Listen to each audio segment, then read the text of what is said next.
কেউ কথা রাখেনি। সুনীল গঙ্গোপাধ্যায়। কেউ কথা রাখেনি।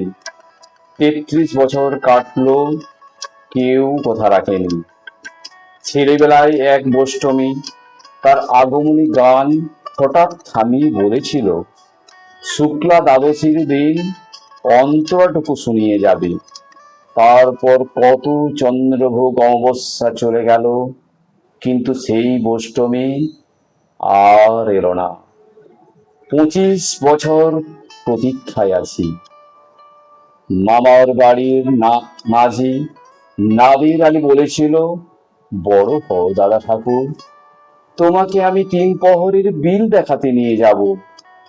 সেখানে পদ্ম ফুলের মাথায় সাপ আর ভ্রমর খেলা করে। নাদির আলী, আমি আর কত বড় হব? আমার মাথায় ঘরের ছাদ ফুঁড়ে আকাশ স্পর্শ করলে তারপর তুমি আমায় 3 প্রহরের বিল দেখাবে?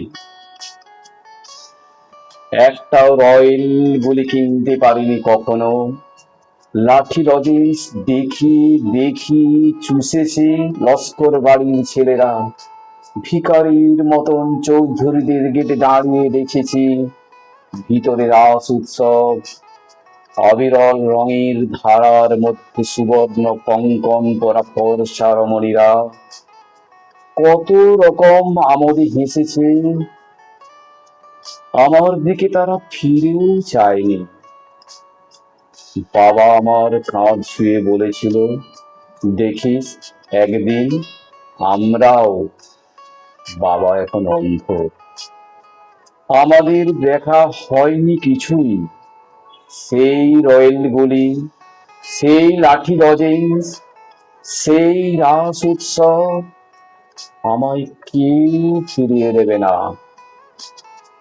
বুকের মধ্যে সুগন্ধি রুমাল রেখে বরুণা বলেছিল, যেদিন আমায় সত্যিকারের ভালোবাসবে সেদিন আমার বুকেও এরকম আতরের গন্ধ হবে। ভালোবাসার জন্য আমি হাতের মুঠোয় প্রাণ নিয়েছি। দুরন্ত শাড়ির চোখে বেঁধেছি লাল কাপড়।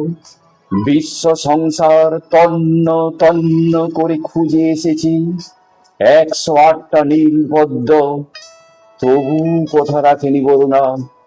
এখন তার বুকে শুধুই মাংসের গন্ধ।